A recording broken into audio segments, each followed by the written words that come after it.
ಓಂ ನಾರಾಯಣಾಯ ಪರಿಪೂರ್ಣಗುಣಾರ್ಣವಾಯ ವಿಶ್ವೋದಯ ಸ್ಥಿತಿಲಯೋನ್ನಿಯತಿಪ್ರದಾಯ ಜ್ಞಾನಪ್ರದಾಯ ವಿಬುಧಾಸುರಸೌಖ್ಯದುಃಖ ಸತ್ಕಾರಣಾಯ ವಿತತಾಯ ನಮೋ ನಮಸ್ತೆ. ಅಭ್ರಮಂ ಭಂಗರಹಿತಂ ಅಜಡಂ ವಿಮಲಂ ಸದಾ ಆನಂದತೀರ್ಥಮತುಲಂ ಭಜೆ ತಾಪತ್ರಯಾಪಃ.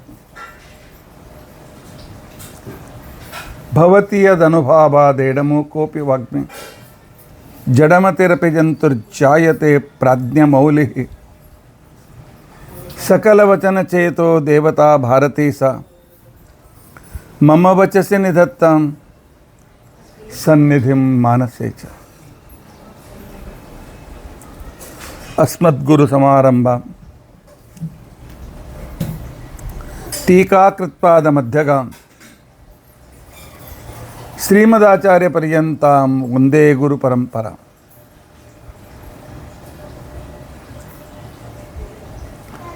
ವಿದ್ಯಾಯಾಂ ವಿಬುಧಾಚಾರ್ಯಂ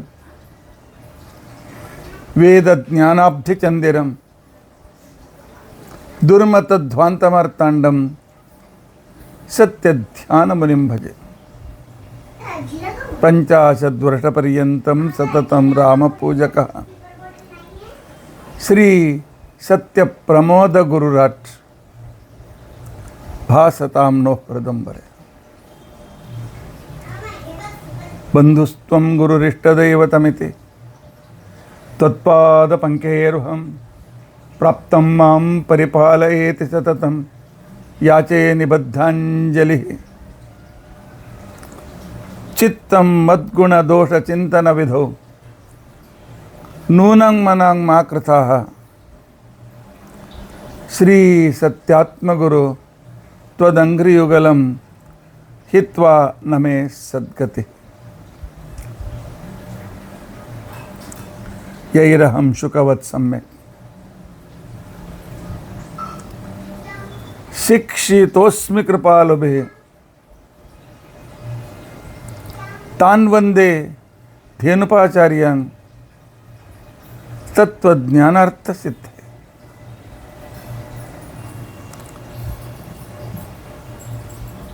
ಶ್ರೀ ಗುರುಭ್ಯೋ ನಮಃ.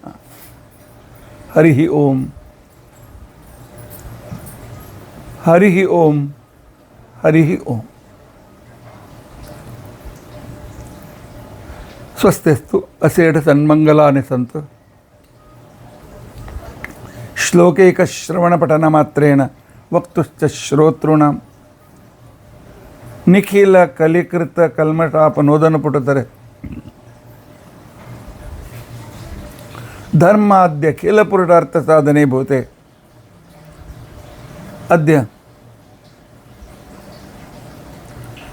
ಶ್ರೀಮದ್ ಮಹಾಭಾರತೆ ವನಪರ್ವಣೆ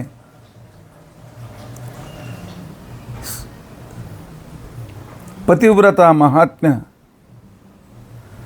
ಸಂದರ್ಭೆ ಸತ್ಯವಾನ ಸಾವಿತ್ರಿ ಕಥಾ ಪ್ರಾರಂಭೆ ಸತಿ ಕಿಂಚಿತ್ ಪೂರ್ವಕಥಾನುವಾದ.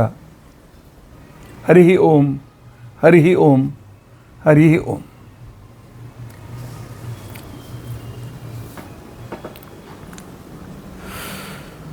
ನಿನ್ನಿನ ಕಥಾ ಸಂದರ್ಭದಲ್ಲಿ ಸತ್ಯವಾನ ಮರದ ಮೇಲಿದ್ದವನು ಒಮ್ಮೆಲೆ ಕೂಗಿ ಕೆಳಗೆ ಬರ್ತಾನೆ. ಸಾವಿತ್ರಿ ತಲೆ ಒಡೆದು ಹೋಗ್ತಾ ಇದೆ, ಭಯಂಕರ ತಲೆಶೂಲಿ ಚಾಲುವಾಗಿದೆ, ಮೈ ಕೈ ನೋಯಿಸ್ತಾ ಇದೆ, ಒಂದು ಕ್ಷಣ ನಿಂತಲಿಕ್ಕೆಲ್ಲ ಕೂಡ್ಲಿಕ್ಕೆ ಆಗ್ತಾ ಇಲ್ಲ, ನಾನು ಸ್ವಲ್ಪ ಹೊತ್ತು ಮಲ್ಕೊಳ್ತೇನೆ. ಸಾವಿತ್ರಿ ತನ್ನ ತೊಡೆ ಮೇಲೆ ಒಂದು ತಲೆನ ಇಟ್ಕೊಂಡು ಮಲ್ಗ್ತಾಳೆ. ಸಾವಿತ್ರಿಗೆ ಗೊತ್ತಾಯ್ತು, ಆಯ್ತು ನನ್ನ ಗಂಡನ ಕೊನೆ ಕ್ಷಣ ಬಂದಿದೆ. ಕಲ್ಪನೆ ಮಾಡಿಕೊಳ್ಳಿ, ಮದುವೆಯಾಗಿ 1 ವರ್ಷ ಆಗಿದೆ, ಇನ್ನೂ ಮಕ್ಕಳಾಗಿಲ್ಲ, ಗಂಡನ ಮರಣ ಇನ್ನೊಂದು ಕ್ಷಣಕ್ಕೆ ಇದೆ ಅಂತಂದಾಗ ಆ ವ್ಯಕ್ತಿಯ ಮನಸ್ಸಿನಲ್ಲಿ ಏನು ನಡೀತಿರಬೇಕು, ಯಾವ ಸಂಘರ್ಷ ನಡೀತಿರಬೇಕು? ಅಳಬೇಕು, ಗೊತ್ತಿದ್ದು ತಾನು ಮದುವೆ ಮಾಡಿಕೊಂಡಿದ್ದಾಳೆ, ಹತ್ತಿರ ಪ್ರಯೋಜನವೇನು? ನಿನ್ನೆ ನಾವು ಹೆಡ್ಡಿಂಗ್ ಕ್ವಶನ್ ಅದೇ ಇತ್ತಲ್ಲ, ಗೊತ್ತಿದ್ದು ಸಾವಿತ್ರಿ ಯಾಕೆ ಒಪ್ಕೊಂಡ್ಳು? 1 ವರ್ಷದ ನಂತರ ಗಂಡನ ಮರಣ ಇದೆ ಅಂತ ತಿಳ್ಕೊಂಡಂತಾಳೆ. ಏನಿದೆ ಸಾವಿತ್ರಿಯ ಮನಸ್ಸಿನ ಹಿಂದೆ ಏನಿತ್ತು? ಅದು ಕೂಡ ರಾಜ್ಯ ಕಳೆದುಕೊಂಡು ಕಾಡಿನಲ್ಲಿರ್ತಕ್ಕಂಥ ವ್ಯಕ್ತಿ.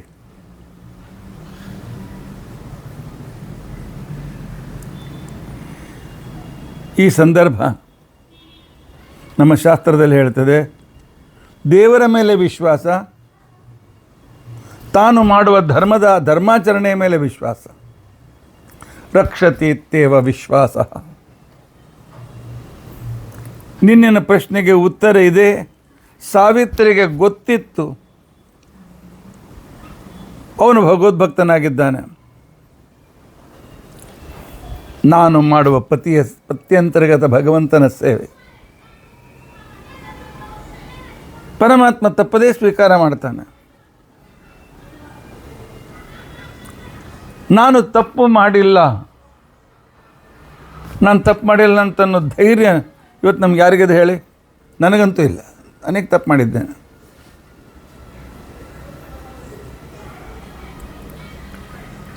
ಅವಳಿಗೆ ಗೊತ್ತಿದೆ ನಾನು ಎದುರಿಸ್ತೇನೆ ಯಮಧರ್ಮರಾಜನನ್ನು. ಯಾಕೆ? ಅವಳು ಮಾಡಿದ ಸಾಧನೆಯಿಂದ ಅವಳಿಗೆ ದೇವಲೋಕದವರೆಗೂ ಗತಿ ಇತ್ತು, ಹೋಗಲಿಕ್ಕೆ ಬರಲಿತ್ತಿತ್ತು.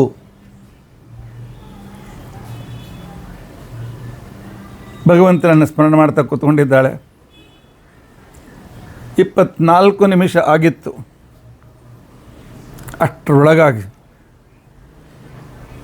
ಮುಹೂರ್ತಾದೇವ ಚಾಪಶ್ಯತ್. ಕೆಂಪು ಬಣ್ಣದ ಮಡಿಯನ್ನು ಹುಟ್ಟಿಕೊಂಡ, ಒಳ್ಳೆ ಕಪ್ಪಾದ ಕೆಂಪು ಕಣ್ಣಿನ, ಕೈಯಲ್ಲಿ ಪಾಶಹಸ್ತ ಹಿಡಿದುಕೊಂಡ, ನೋಡಿದರೆ ಭಯ ಬರತಕ್ಕಂಥ ವ್ಯಕ್ತಿ ಸತ್ಯವಾನನ ಹತ್ತಿರ ಬಂದು ನಿಂತ್ಕೊಂಡಿದ್ದಾನೆ. ಮತ್ತೊಬ್ಬರಾಗಿದ್ದರೆ ನೋಡಿ ಒದರಾಡಬೇಕು, ಚೀರಾಡಬೇಕು, ಬಚಾವ್ ಬಚಾವ್ ಅಂತ ಹೇಳಬೇಕು. ಆಗ ಇಲ್ಲ, ದೊಡ್ಡವರು ಬಂದಿದ್ದಾರೆ, ಅವನು ಯಾವುದಕ್ಕೆ ಬಂದಿರಲಿ, ಎದ್ದು ನಿಂತ್ಕೊಂಡು ಕೈ ಜೋಡಿಸಿದ್ದಾಳೆ. ಯಾಕೆ? ಅವಳಿಗೆ ಗೊತ್ತಿದೆ ದೇವತೆಗಳು ಉಪಕಾರ ಮಾಡ್ತಾರೆ ಹೊರತು ಅನ್ಯಾಯ ಮಾಡೋದಿಲ್ಲ. ಯಾವುದೇ ದೇವತೆಗಳಿರಲಿ ಅನ್ಯಾಯ ಮಾಡೋದಿಲ್ಲ. ತಪ್ಪಿದಾಗ ಶಿಕ್ಷೆ ಕೊಡ್ತಾರೆ ಭಗವಂತನ ಆಜ್ಞೆಯಿಂದ.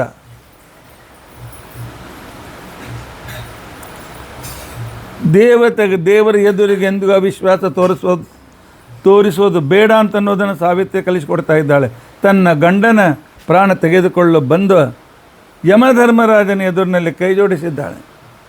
ಕೃತಾಂಜಲಿ ಉವಾಚಾರ್ಥ. ಒಳಗೆ ಗಂಡನ ಮರಣ, ಅವನ ಜೀವ ತೆಗೆದುಕೊಳ್ಳಿಕ್ಕೆ ಬಂದಿದ್ದಾನೆ. ಆದರೂ ಕೂಡ ಮಾತನಾಡ್ತಾಳೆ, ದೈವತಂ ತ್ವಾಭಿಜಾನಾಮಿ ಪುರೇತತ್ ಅಮಾನುಷಂ.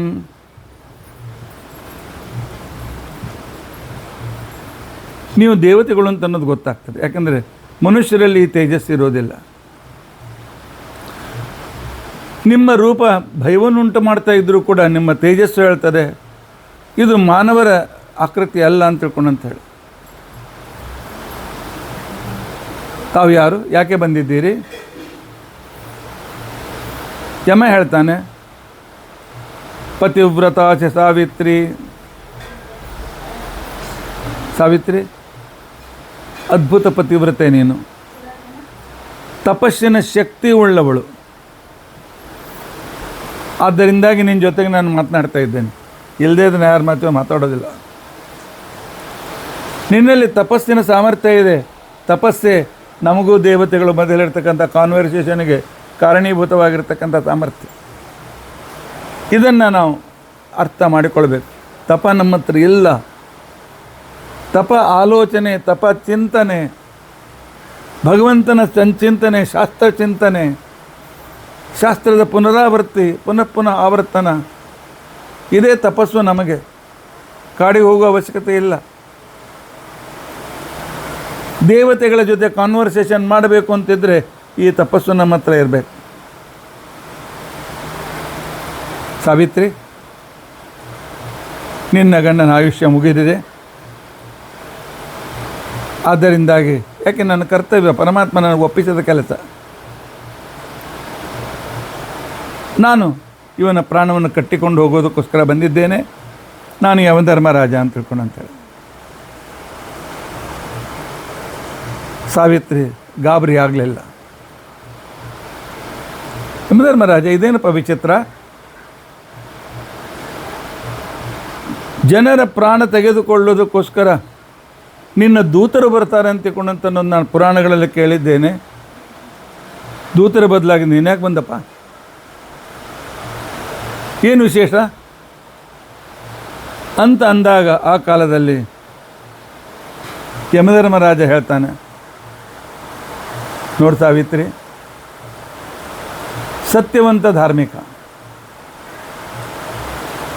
ಒಳ್ಳೆಯ ಗುಣವಂತ, ಅದರ ಜೊತೆಯಲ್ಲಿ ನಿನ್ನಂಥ ಪತಿವ್ರತೆಯ ಗಂಡ,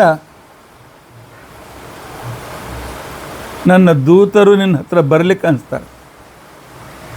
ನನ್ನ ದೂತರು ಸತ್ಯವಾನನ್ನು ನೋಡಿ ಗಾಬರಿ ಆಗ್ತಾರೆ. ಅದಕ್ಕೋಸ್ಕರ ಅವರ ಬದಲಾಗಿ ನಾನೇ ಬಂದಿದ್ದೇನೆ ಅಂತ ಹೇಳಿ, ಆ ಕಾಲದಲ್ಲಿ ಯಮಧರ್ಮರಾಜ ತನ್ನ ಪಾಶದಿಂದ ಅವನ ಪ್ರಾಣವನ್ನು ತೆಗೆದುಕೊಂಡು, ಅಂಗುಷ್ಟ ಮಾತ್ರಂ ಪುರುಷಂ, ಜೀವನ ಯಾವ ಶರೀರ ಇರ್ತದೆ ಅದರ ಅಂಗುಷ್ಟದಷ್ಟು ಅವನ ಶರೀರ ಇರ್ತದೆ, ನಮ್ಮ ಅಂಗುಷ್ಟದಷ್ಟಲ್ಲ. ಜೀವನ ಶರೀರದ ಅಂಗುಷ್ಟದಷ್ಟು, ಎಷ್ಟು ಭಾಳ ಸೂಕ್ಷ್ಮ ಇರ್ತದೆ. ಆಗ ಹೊರಟಾಗ ಆ ನಿಶ್ಚೇಷ್ಟವಾದ ಶರೀರಕ್ಕೆ ಇದನ್ನು ಯಾರೋ ಮುಟ್ಟದಿರಲಿ ಅಂತೇಳಿ ರಕ್ಷಣೆ ಮಾಡಿ ಯಮನ ಹಿಂದೆ ಹೊರಟಿದ್ದಾಳೆ. ದೇವರ ಕೆಲಸದಲ್ಲಿ ಅಡ್ಡಿ ಮಾಡಲಿಲ್ಲ, ಚೀರಾಡಲಿಲ್ಲ, ಆರ್ತಳಾಗಿ ಬೇಡಲಿಲ್ಲ. ಯಾಕೆ? ಗೊತ್ತಿದೆ ನಾನು ದೇವರನ್ನು ನಂಬಿದವಳು ಅಂತ. ಯಮಧರ್ಮರಾಜ ಹೇಳ್ತಾನೆ, ಎಲ್ಲಿ ತನಕ ಪ್ರಾಣ ಇರ್ತದೆ ಅಲ್ಲಿಯವರೆಗೂ ಗಂಡ ಮತ್ತು ಹೆಂಡತಿಯ ಋಣಾನುಬಂಧ ಇರ್ತದೆ. ಈಗ ಅವನ ಋಣಾನುಬಂಧ ಮುಗಿದೋಯ್ತು ಸಾವಿತ್ರಿ. ಇನ್ನು ನಿನ್ನ ಕರ್ತವ್ಯ ಅವನ ಔರ್ಧ್ವೋದಯಕ ಕ್ರಿಯೆಗಳನ್ನು ಮಾಡಬೇಕು. ಆದ್ದರಿಂದಾಗಿ ಇನ್ನು ಇವನು ಪುನಃ ಅಲ್ಲಿಗೆ ಬರಲಿಕ್ಕೆ ಸಾಧ್ಯವಿಲ್ಲ. ತಿರುಗೋಗು. ಯಮಧರ್ಮರಾಜ, ಶಾಸ್ತ್ರದಲ್ಲಿ ಹೇಳಿದೆಯಲ್ಲ, ಗಂಡ ಹೋದಲ್ಲಿ ಹೆಂಡತಿ ಹೋಗಬೇಕು.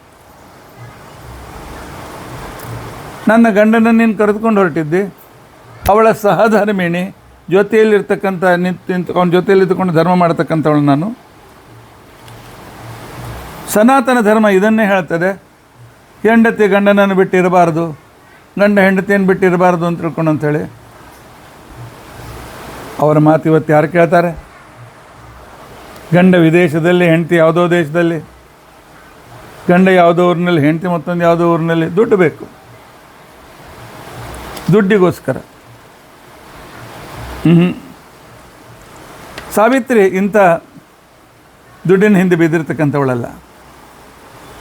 ಗಂಡ ಎಲ್ಲಿತ್ತ ನಾನು ಬರ್ತೇನೆ ಅಲ್ಲಿ. ಸಾವಿತ್ರಿ ನನ್ನ ಹಿಂದೆ ಬರ್ತೀಯ? ಆಕಾಶ ಮಾರ್ಗ. ಹೌದೇ ಯಮಧರ್ಮರಾಜ, ನಾನು ಮಾಡುವ ತಪಸ್ಸು, ಭಗವತ್ ಚಿಂತನೆ, ಗುರುಭಕ್ತಿ, ಪತ್ಯಂತರ್ಗತನಾದ ಶ್ರೀಹರಿಯ ಸೇವೆ, ಈ ಎಲ್ಲ ಇದರಿಂದ ಭಗವಂತನ ಅನುಗ್ರಹದಿಂದ ನಾನು ಎಲ್ಲಿ ಹೋದರೂ ನನಗೆ ಗತಿ ಗಮನ ಮಾಡಲಿಕ್ಕೆ ಶಕ್ತಿ ಸಾಮರ್ಥ್ಯ ಪರಮಾತ್ಮ ಕೊಟ್ಟಿದ್ದಾನೆ. ನೆನಪಿಟ್ಕೊಳ್ಳಿ, ಅವ್ರು ಹೇಳಿದ್ದು ತಪಸ್ಸು ಅಂತಂದರೆ ದಿವಸದಲ್ಲಿ ಎಷ್ಟು ಸಾಧ್ಯ ಇದೆ ಅಷ್ಟು ಭಗವಂತನ ಚಿಂತನೆ. ಎರಡನೇದ್ದು ಗುರುಭಕ್ತಿ, ಮೂರನೇದ್ದು ಪತಿ ಸೇವಾ. ಈ ಮೂರು ಶಕ್ತಿಯಿಂದ ನನಗೆ ಎಲ್ಲಿ ಬೇಕಾದಲ್ಲಿ ಹೋಗಲಿಕ್ಕೆ ಬರ್ತದೆ. ಧರ್ಮರಾಜ, ನಿನ್ನ ಜೊತೆಗೆ ಸ್ವಲ್ಪ ಹೊತ್ತು ದೂರ ಬಂದಿದ್ದೆ ನಾನು. ಶಾಸ್ತ್ರದಲ್ಲಿ ಹೇಳ್ತಾರೆ, ಪ್ರಾಹು ಸಪ್ತಪದಂ ಮೈತ್ರಂ, 7 ಹೆಜ್ಜೆ ಜೊತೆಯಲ್ಲಿ ಹೋದರೆ ಅವರಿಬ್ಬರು ಸ್ನೇಹಿತರಾಗ್ತಾರೆ ಅಂತ ತಿಳ್ಕೊಂಡಂತಾರೆ, ಅವರಲ್ಲಿ ಮಿತ್ರತೆ ಉಂಟಾಗ್ತದೆ ಅಂತ ತಿಳ್ಕೊಂಡಂತೇಳಿ. ನಿನ್ನ ಜೊತೆಗೆ ನಾನು 70 ಹೆಜ್ಜೆ ಬಂದಿದ್ದೇನೆ, ಅದಕ್ಕಿಂತಲೂ ಹೆಚ್ಚು ಬಂದಿದ್ದೇನೆ. ಆದ್ದರಿಂದಾಗಿ ನಿನ್ನ ಮೇಲೆ ನನಗೆ ಸ್ನೇಹ ಉಂಟಾಗಿದೆ, ನಿನ್ನ ಬಗ್ಗೆ ಆದರ ಪ್ರೀತಿ ಉಂಟಾಗಿದೆ. ಆದ್ದರಿಂದ ನಾನು ಹೇಳುವ ಮಾತನ್ನು ಸ್ವಲ್ಪ ಲಕ್ಷ್ಯ ಕೊಡು. ಏನು ದೊಡ್ಡವ್ರ ಮುಂದೆ ಕಲಿತದ್ದನ್ನು ಹೇಳಬೇಕು ಅಂತಿದೆ, ನಾನು ಕಲಿತದ್ದನ್ನು ಹೇಳ್ತೇನೆ.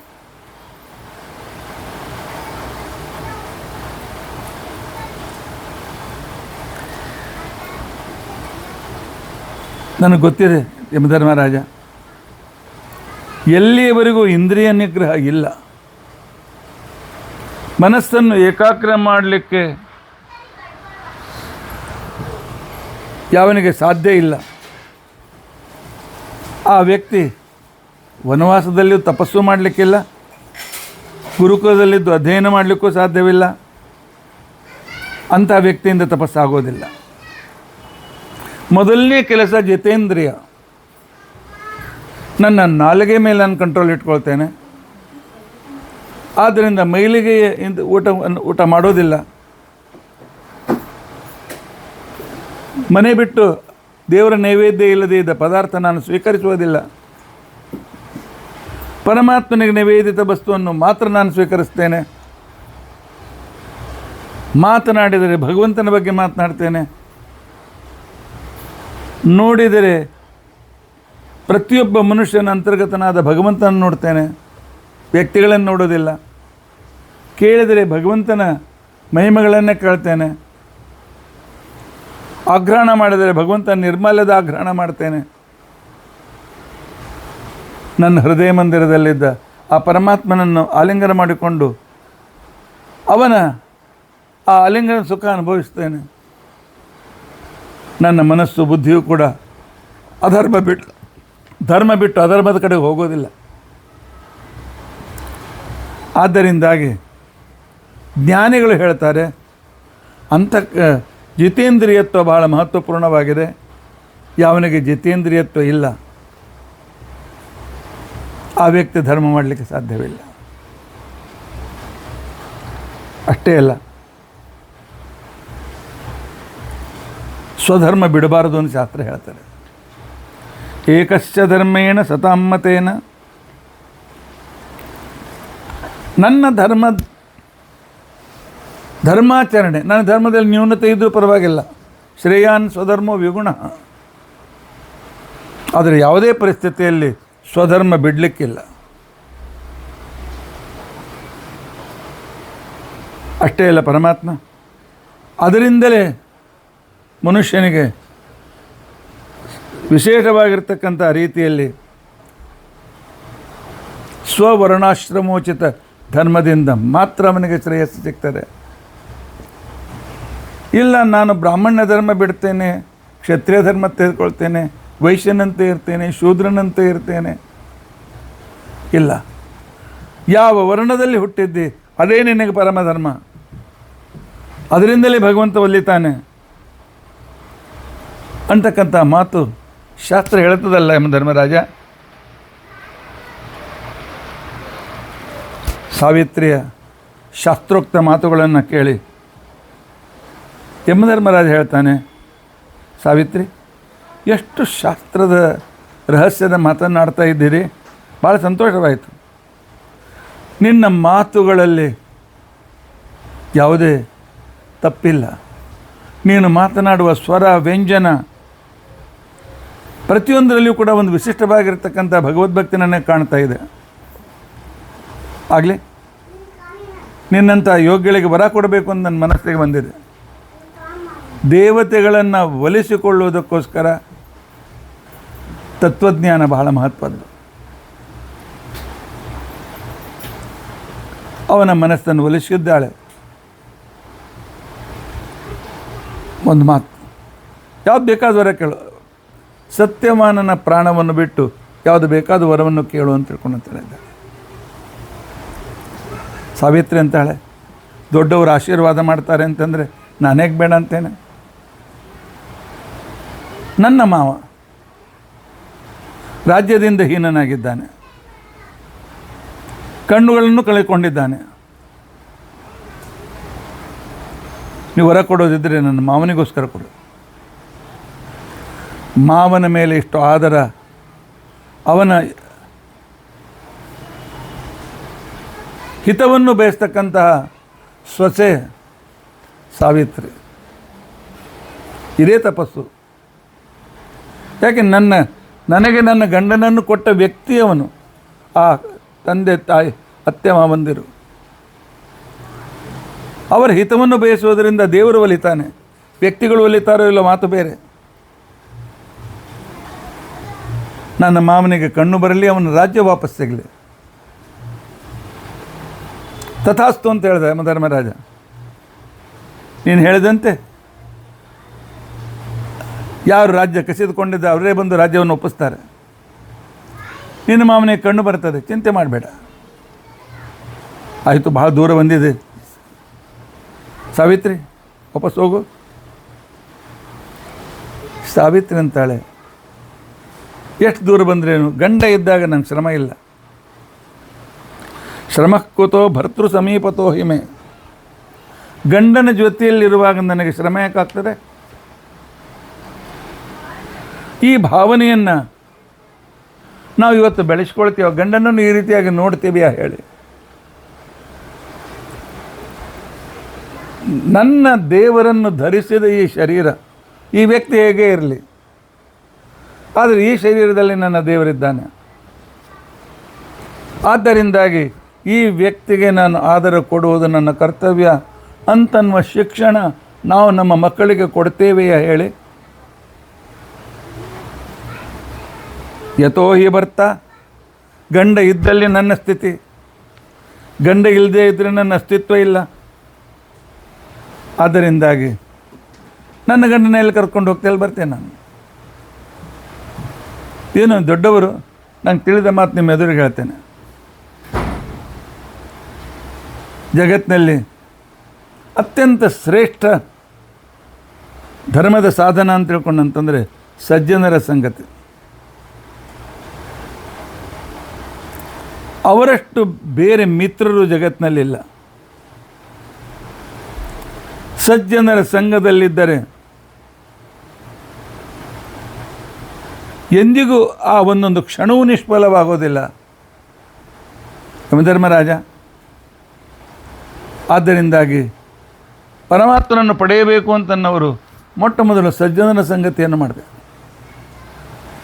ಸಜ್ಜನರ ಪರಿಸರದಲ್ಲೇ ಇರಬೇಕು. ಸಜ್ಜನರ ಆಚರಣೆಗಳನ್ನು ನೋಡಿ ಕಲಿಯಬೇಕು. ನಾನು ಹೇಳಿ ಸರಿ ಇದೆಯಲ್ಲ ಸಾವಿತ್ರಿ? ಎಂಥ ಅದ್ಭುತ ಶಾಸ್ತ್ರಸಮ್ಮತ ಮಾತನಾಡ್ತಾ ಇದ್ದೆ. ನಿನ್ನ ಮಾತು ಮನಸ್ಸಿಗೆ ಸಂತೋಷ ಕೊಡೋದಷ್ಟೇ ಅಲ್ಲ, ಜಿಜ್ಞಾಸುಗಳ ಬುದ್ಧಿಯನ್ನು ಬೆಳೆಸ್ತದೆ. ನಿನ್ನ ಮಾತು ಸಾಧಕರಿಗೆ ಹಿತಕರವಾದ ಮಾತು. ಭಾಳ ಸಂತೋಷ ಆಗಿದೆ ನನಗೆ. ಸತ್ಯವಾನನ ಜೀವನವನ್ನು ಬಿಟ್ಟು ಬೇರೆ ಏನು ಬೇಕಾದವರ ಇನ್ನೊಂದು ವರ ಕೊಡ್ತೇನೆ, ತಗೋ. ಸಾವಿತ್ರಿ ಕೇಳ್ತಾ ಹೇಳ್ತಾರೆ,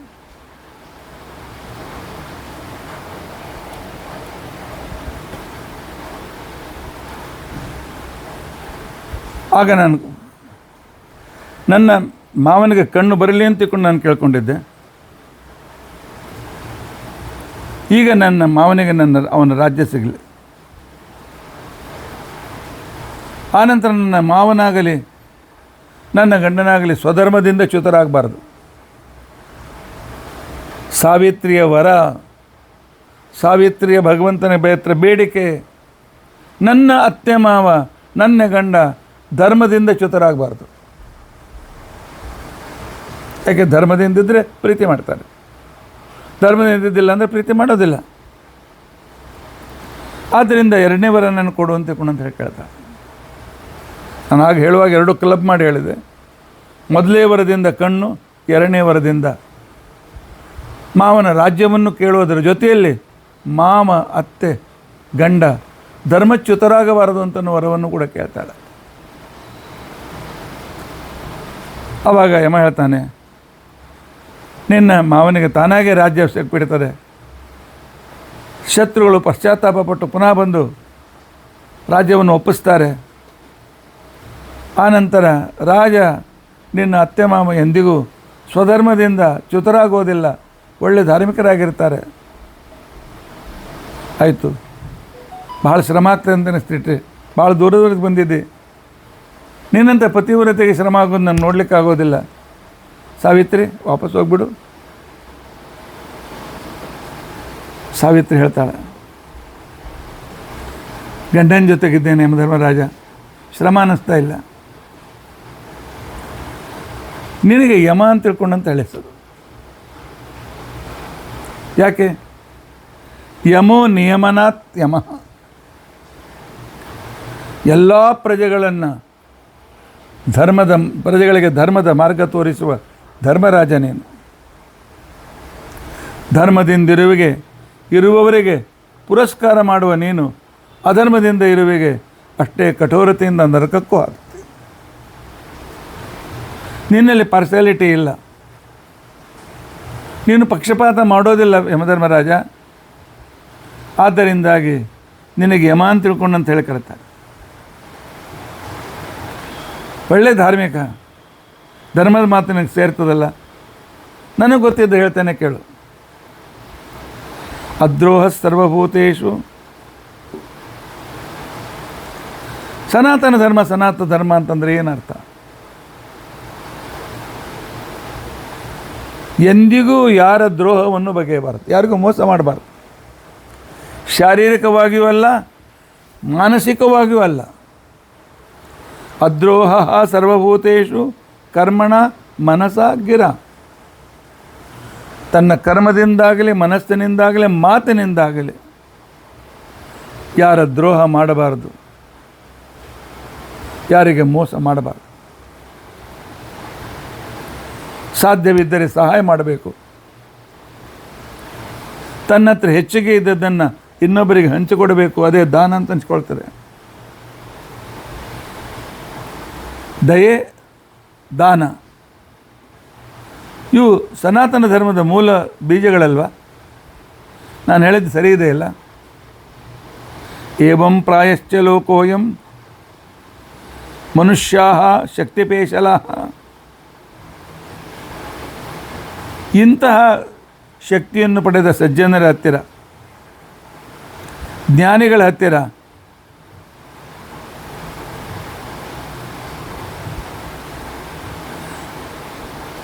ಅವರ ಶರಣಕ್ಕೆ ಹೋಗ್ತಾರೆ. ಅವರ ಶರಣಕ್ಕೆ ಹೋಗದೇ ಇರತಕ್ಕಂಥ ವ್ಯಕ್ತಿಗಳು ನೀನು 100 ವರ್ಷ ಕೊಟ್ಟರೂ ಸಹಿತ ಅವರು ಕಡಿಮೆ ವಯಸ್ಸಿನಲ್ಲೇ ಸತ್ತು ಹೋಗ್ತಾರೆ. ಯಾಕೆ? ಎಷ್ಟು ಅಧರ್ಮ ಮಾಡ್ತೇವೆ ಅಷ್ಟು ಆಯುಷ್ಯ ಕಡಿಮೆ ಆಗ್ತಾ ಹೋಗ್ತದೆ. ಇವತ್ತು ಏಕಾದಶಿ ಊಟ ಮಾಡಿದೆವು, ನನ್ನ ಆಯುಷ್ಯ ಕಡಿಮೆ ಆಯಿತು. ಇವತ್ತು ದೇವಾಲಯ ನೋಡಿಯೂ ಕೂಡ, ದೇವಸ್ಥಾನ ನೋಡಿ ಕೂಡ ಒಳಗೆ ಹೋಗಲಿಲ್ಲ, ನಮಸ್ಕಾರ ಮಾಡಲಿಲ್ಲ, ಆಯುಷ್ಯ ಕಡಿಮೆ ಆಗ್ತದೆ. ಹಸುವಿನ ನೋಡಿದೆ, ನಮಸ್ಕಾರ ಮಾಡಲಿಲ್ಲ, ಆಯುಷ್ಯ ಕಡಿಮೆ ಆಗ್ತದೆ. ಇವತ್ತು ಬೇಗ ಏಳಲಿಲ್ಲ, ಸ್ನಾನಾದಿಗಳನ್ನು ಮಾಡಲಿಲ್ಲ, ಆಯುಷ್ಯ ಕಡಿಮೆ ಆಗ್ತದೆ. ಅಧರ್ಮ ಮಾಡುವಾಗ ಮಜಾ ಅಂತ ಅನ್ನಿಸ್ತದೆ, ಆದರೆ ಆಯುಷ್ಯ ಸುಖ ಎರಡೂ ಕಡಿಮೆ ಆಗ್ತಾ ಹೋಗ್ತದೆ. ಧರ್ಮದಿಂದ ಆಯುಷ್ಯ ಹೆಚ್ಚಾಗ್ತದೆ, ಸುಖ ಹೆಚ್ಚಾಗ್ತದೆ. ಅಧರ್ಮದಿಂದಾಗಿ ಆಯುಷ್ಯವೂ ಕಡಿಮೆ ಆಗ್ತದೆ, ಸುಖನೂ ಕಡಿಮೆ ಆಗ್ತದೆ. ಬೇಕಾದಷ್ಟು ಉದಾಹರಣೆಗಳು ಶಾಸ್ತ್ರದಲ್ಲಿ.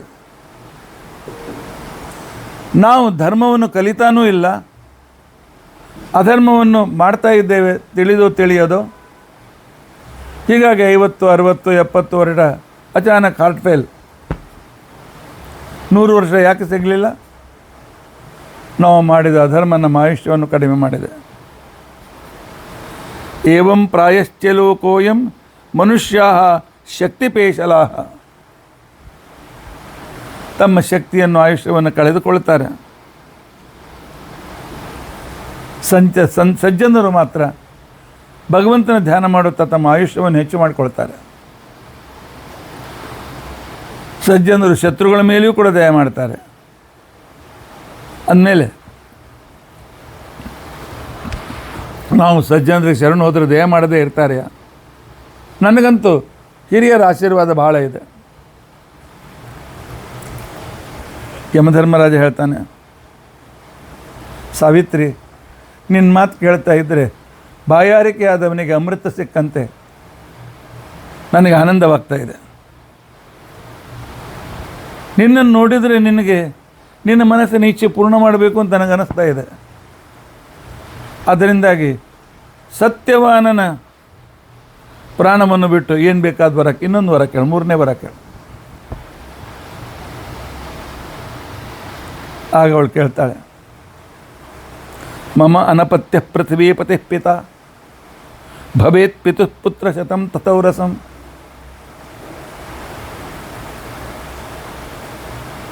ಒಂದು ಕಲ್ಲಿನಿಂದ 2 ಹಣ್ಣುಗಳನ್ನು ಬೆಳೆಸಬೇಕು ಅಂತಿದೆ. ಹಾಗೆ ಒಂದೇ ವರದಿಂದ ಸಾವಿತ್ರಿ ಕೇಳ್ಕೊಳ್ತಾ ಇದ್ದ, ನನ್ನ ತಂದೆಗೆ ಗಂಡು ಮಕ್ಕಳಿಲ್ಲ, ನಾನೊಬ್ಬಳೇ ಹೆಣ್ಮಗಳು,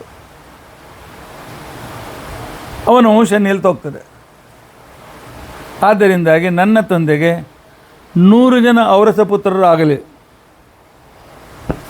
100 ಜನ ಮಕ್ಕಳಾಗೋ ತನಕ ಅವನ ಆಯುಷ್ಯ ಬೆಳೀತಾ ಹೋಗಲಿ ಅಂತ ಅರ್ಥ. ಔರಸ ಪುತ್ರರು ಕೊಂಡು ತಂದದ್ದು ಸರೋಗಸಿ ಅದು ಇದು ಅಲ್ಲ, ಸ್ವತಃ ಗಂಡ ಹೆಂಡತಿರಲ್ಲಿ ಹುಟ್ಟಿದ ಮಕ್ಕಳು ಬೇಕು. ಅಂದರೆ ಅವರು 100 ಮಕ್ಕಳಾಗೋರು ಜೀವಂತ ಇರಲಿ ಅಂತ ಅಂತೇಳಿ ವರ ಕೇಳುವಾಗ ಮೊದಲು ಮಾವ, ನಂತರ ಅಪ್ಪ. ನಮ್ಮ ಶಾಸ್ತ್ರ ಏನು ಕಲಿಸಿಕೊಡ್ತದೆ ನೋಡಿ, ಯಾವ ಮನೆಗೆ ಹೋಗ್ತೀರ ಅದು ನಿಮ್ಮ ಮನೆ ಆಗಬೇಕು. ಎಲ್ಲಿವರೆಗೂ ನಿಮ್ಮ ಮನೆ ಅಂತೇಳಿ ತಿಳಿದುಕೊಳ್ಳೋದಿಲ್ವೋ, ನೀವು ಅಲ್ಲಿರ್ತಕ್ಕಂಥ ವಾತಾವರಣಕ್ಕೆ ಹೊಂದಿಕೊಳ್ಳುವುದಿಲ್ಲವೋ, ಅಲ್ಲಿಯ ಜನರ ಜೊತೆಗೆ ನಿಮ್ಮ ವೈಚಾರಿಕತೆ ಏಕವಾಗೋದಿಲ್ಲವೋ, ಅಲ್ಲಿವರೆಗೂ ನಾವು ಸೋತಂತೆ. ಅತ್ತೆ ಮನೆ ಹೋಗೋದು ಸೊಸೆ ಇರಲಿ, ಗುರುಕುಲಕ್ಕೆ ಹೋದ ವಿದ್ಯಾರ್ಥಿ ಇರಲಿ, ಇದು ಅವರ ಪರೀಕ್ಷೆಯಲ್ಲಿ ಪಾಸಾಗಬೇಕು. ಯಾಕೆ? ಕನ್ಯಾ ಕುಲದ್ವಯ ತಾರಿಣಿ. ಆದರೆ ಹೊಕ್ಕ ಮನೆ ಮೊದಲು, ಹುಟ್ಟಿದ ಮನೆ ನಂತರ. ಹೆಣ್ಣು ಮಕ್ಕಳಿಗೆ ಮೊದಲು ಮಾವನ ವರ ಕೇಳಿದ್ದಾಳೆ, ಈಗ ತಂದೆಯ ಬಗ್ಗೆ ವರ ಕೇಳ್ತಾಳೆ. ಸಾವಿತ್ರಿ, ಚಿಂತೆ ಮಾಡಬೇಡ. ನಿನ್ನಂಥ ಹೆಣ್ಮಗಳು ಯಾವ ಮನೆಯಲ್ಲಿ ಹುಟ್ಟಿದ್ದಾಳೆ, ಆ ಮನೆಯ ದೀಪ ಬೆಳಗದೇ ಇರ್ತದೆಯಾ? ತಪ್ಪದೇ ಬೆಳಗ್ತದೆ. ನಿನ್ನ ತಂದೆಗೆ ಅವರು ಸಹ 100 ಜನ ಮಕ್ಕಳಾಗಲಿ. ರಾಜಕುಮಾರಿ, ನಿನ್ನ ಇಚ್ಛೆ ಪೂರ್ತಿ ಆಗ್ತದೆ. ಅವಳು ಬಹಳ ದೂರ ಬಂದಿದ್ದೆ ಸಾವಿತ್ರಿ, ವಾಪಸ್ ಹೋಗಮ್ಮ. ಸಾವಿತ್ರಿ ಅಂತೇಳೆ, ಯಮಧರ್ಮರಾಜ ವಾಪಸ್ ಹೋಗು ಅಂತ ಯಾಕೆ ಹೇಳ್ತಾ ಇದ್ದೀವಿ? ನ ದೂರ ಮೇ ತನ್ಮ ಭರ್ತಿ ಸನ್ನದು. ಗಂಡನ ಜೊತೆಗೆ ಎಷ್ಟು ದೂರ ಬಂದರೂ ಕೂಡ ನನಗೆ ಮನಸ್ಸು ತಂಪಾಗಿರ್ತದೆ, ಏನೂ ಶ್ರಮ ಆಗೋದಿಲ್ಲ. ಈ ಮಾತಿನ ಹಿಂದೆ ನೆನಪಿಟ್ಟುಕೊಳ್ಳಿ, ಪ್ರೀತಿ ಇದ್ದರೆ ಶ್ರಮ ಆಗೋದಿಲ್ಲ. ಹುಟ್ಟಿದ ಮಗುವಿನ ಮೇಲೆ ಪ್ರೀತಿ ಇರ್ತದೆ. ರಾತ್ರಿ ಜಾಗರಪಟ್ಟು ಹಗಲು ರಾತ್ರಿ ಮಗುವಿನ ಸೇವೆ ಮಾಡ್ತಾರೆ. ಯಾಕೆ? ಪ್ರೀತಿ ಇದೆ. ಅದೇ ಬೇರೆ ಕಾಲದಲ್ಲೇ ರಾತ್ರಿ ನಿದ್ದೆಗಳು ಅಂತ ಹೇಳಿ ಯಾರಿಗಾಗ್ತದೆ? ಆಗೋದಿಲ್ಲ ಅಂತಂತೇಳಿ. ಗಂಡನ ಮೇಲೆ ಪ್ರೀತಿ ಇದೆ ಅವಳಿಗೆ. ಆದ್ದರಿಂದ ಅವಳು ಹೇಳ್ತಾಳೆ, ನದೂರ ಮೇ ತನ್ಮ ಭರ್ತ ಸನ್ನಿಧೋ.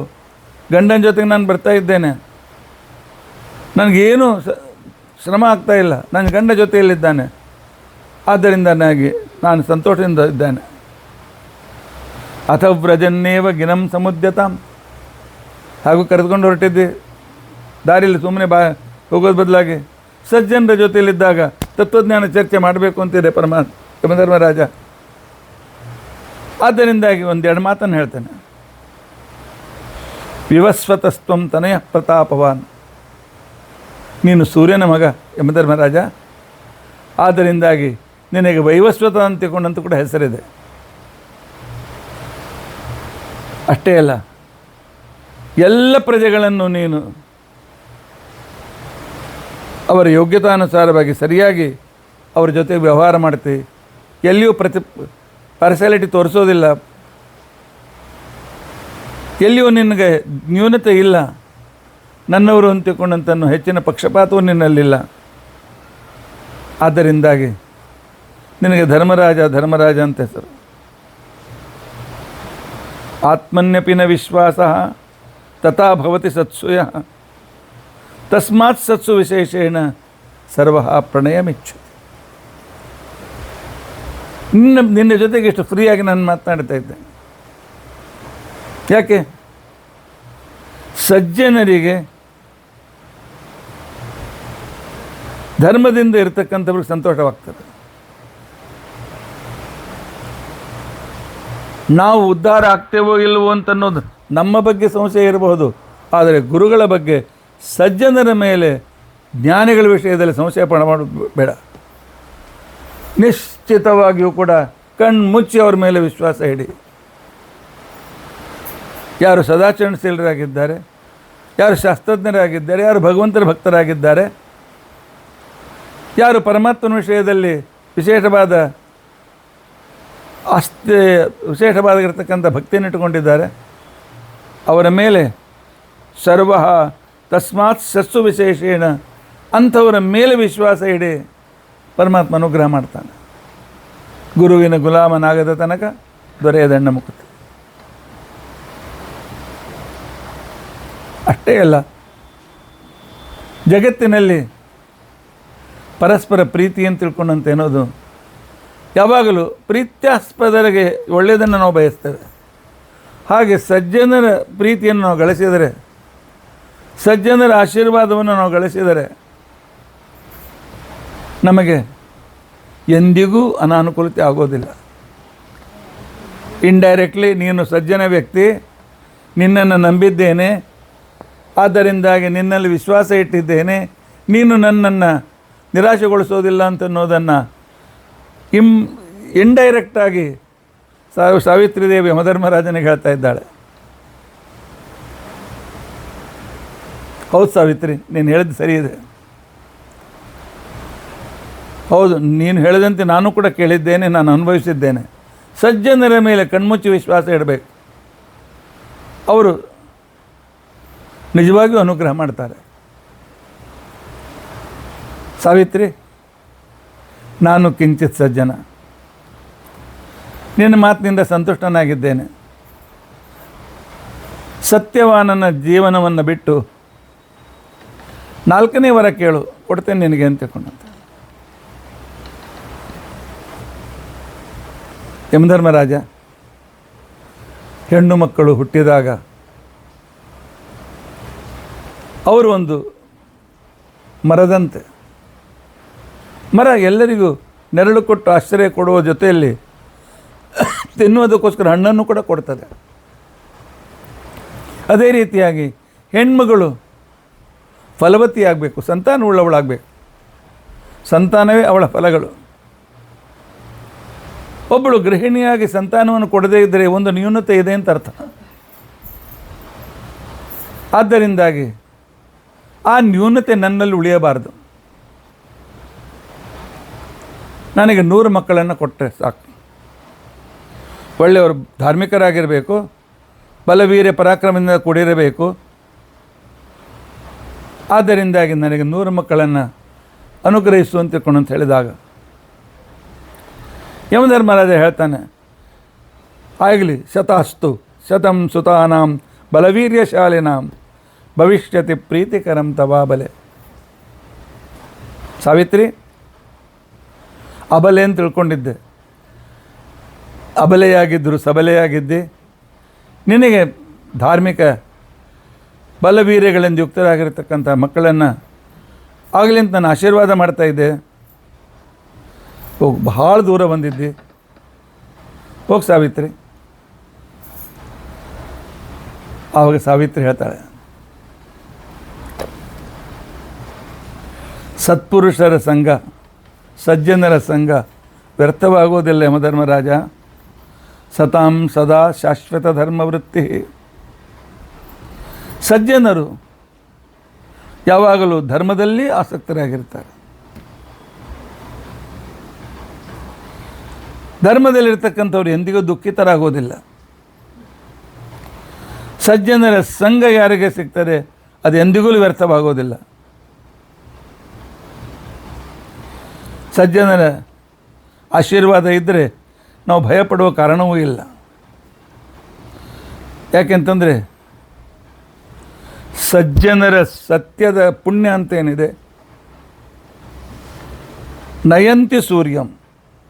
ಸಜ್ಜನರ ಪುಣ್ಯದಿಂದ ಸೂರ್ಯ, ನೆನಪಿಟ್ಕೊಳ್ಳಿ, ಸಜ್ಜನರು, ಜ್ಞಾನಿಗಳು, ಋಷಿಗಳು, ಮುನಿಗಳು, ಇವರ ಪುಣ್ಯದಿಂದ ಸೂರ್ಯ ಯಾವುದೇ ರೀತಿಯಾಗಿರ್ತಕ್ಕಂಥ ವಿಘ್ನವಿಲ್ಲದೆ ದಿನಾಲು ಬೆಳಕನ್ನು ಕೊಡ್ತಾ ಇದ್ದಾನೆ.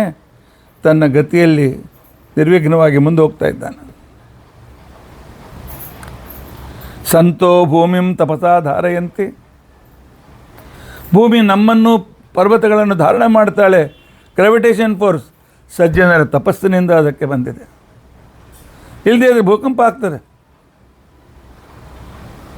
ಆದ್ದರಿಂದಾಗಿ ಜಗತ್ತಿನ ಎಲ್ಲ ಸಂರಕ್ಷಕ ವ್ಯವಹಾರಗಳು ಸಜ್ಜನರ ತಪಸ್ಸಿನಿಂದ ನಡೀತಾ ಇದೆ.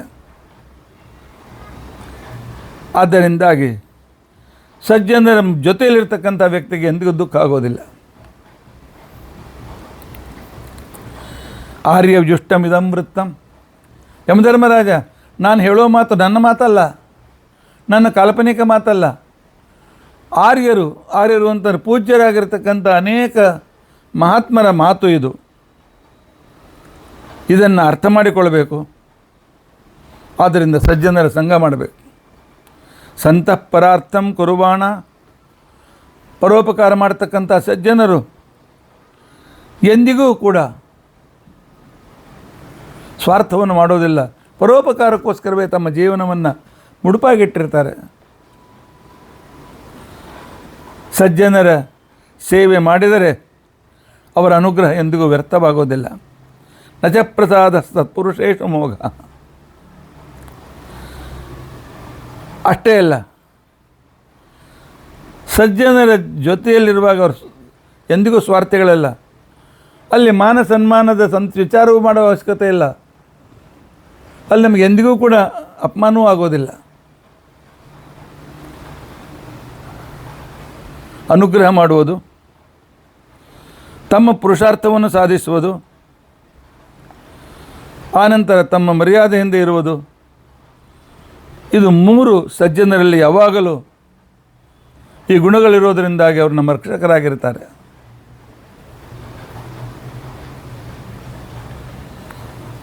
ಯಮಧರ್ಮರಾಜ ಹೇಳ್ತಾನೆ, ಸಾವಿತ್ರಿ, ಎಂಥ ಧರ್ಮ ರಹಸ್ಯವನ್ನು ಹೇಳ್ತಾ ಇದ್ದೀರಿ.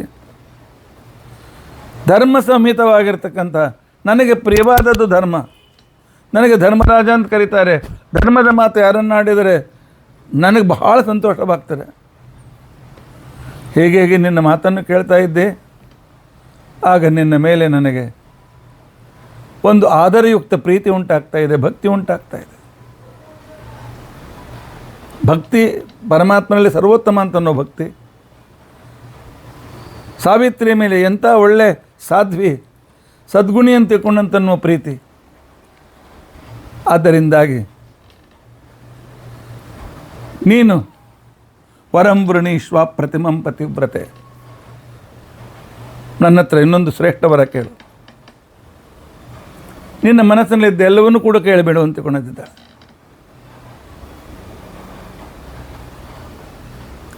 ಯಮಧರ್ಮರಾಜ, ಜಗತ್ತಿನಲ್ಲಿ ಶ್ರೇಷ್ಠವರ ಅಪವರ್ಗ ಮೋಕ್ಷ. ಆ ಮೋಕ್ಷ ನನಗೆ ಬೇಕಾಗಿಲ್ಲ. ನನಗೆ ಉಳಿದ ವರಗಳು ಕೂಡ ಬೇಕಾಗಿಲ್ಲ. ಯಾಕೆ ನಾನು ಇನ್ನೂ ಗೃಹಸ್ಥಳು. ನನ್ನ ಗೃಹಸ್ಥ ಮನೆ ಗೆದ್ದು ಮಾರು ಗೆಲ್ಲಬೇಕಲ್ವ?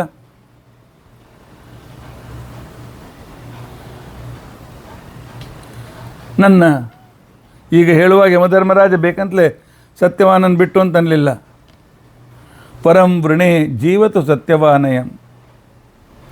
ವರವನ್ನು ಕೇಳ್ತಾ ಇದ್ದೇನೆ, ನನ್ನ ಗಂಡ ಜೀವಿತನಾಗಲಿ, ನನ್ನ ಗಂಡನನ್ನು ವಾಪಸ್ ಕೊಟ್ಬಿಡು. ನೀನು ಎಷ್ಟು 100 ವರ ಕೊಟ್ಟರು ಕೂಡ ಗಂಡನಿಲ್ಲದ ಸುಖ ಅಲ್ಲ ಯಮಧರ್ಮರಾಜ.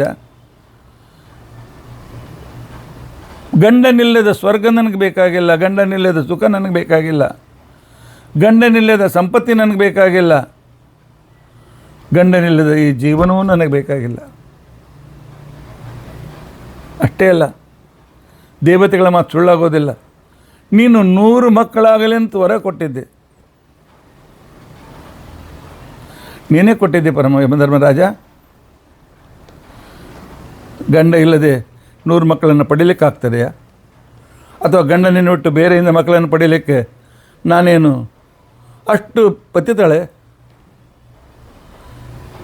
ಆದ್ದರಿಂದಾಗಿ ನಿನ್ನ ಮಾತು ಸತ್ಯವಾಗಬೇಕಲ್ಲ, ಅದಕ್ಕೋಸ್ಕರ ಸತ್ಯವಾನನ ಜೀವಿತನನ್ನಾಗಿ ಮಾಡು. ಹಾಗೆ ಯಮಧರ್ಮರಾಜ ಹಾಗೇ ಆಗಲಿ ಅಂತ ತಿಳ್ಕೊಂಡು ಅಂತ ಹೇಳಿ ಸತ್ಯವಾನನ ಕೊರಳಿಗೆ ಹಾಕಿರ್ತಕ್ಕಂಥ ಪಾಶವನ್ನು ವಾಪಸ್ ತೆಗೆದುಕೊಂಡು ಬಿಡ್ತಾನೆ. ಯಮಧರ್ಮರಾಜ ಹೇಳ್ತಾನೆ, 4 ವರ್ಷ ಶತಾಯುಶ್ಚ, 400 ವರ್ಷ ಆಯುಷ್ಯ ನಿನ್ನ ಗಂಡಗೆ ನಾನು ಕೊಡ್ತಾ ಇದ್ದೇನೆ. ಇಂಥ ಧಾರ್ಮಿಕಳಾಗಿರ್ತಕ್ಕಂಥ ನಿನ್ನ ಜೊತೆಯಲ್ಲಿ ಸತ್ಯವಾನನು ಯಜ್ಞ ಯಾಗ ಇತ್ಯಾದಿಗಳನ್ನು ಮಾಡಿ ಜಗತ್ತಿಗೆ ಉಪಕಾರಕನಾಗಿ ಕೀರ್ತಿಯನ್ನು ಗಳಿಸಲಿ ನಿನ್ನ ಗಂಡ. ಅಷ್ಟೇ ಅಲ್ಲ, ಸಾವಿತ್ರಿಯ ಗಂಡ ಸತ್ಯವಾನಂತಿಕೊಂಡಂತನ್ನುವ ಹೆಸರು ಅವನಿಗೆ ಬರಲಿ. ಯಾಕೆ? ಅವನ ಪ್ರಾಣವನ್ನು ಉಳಿಸಿದವಳು ನೀನು.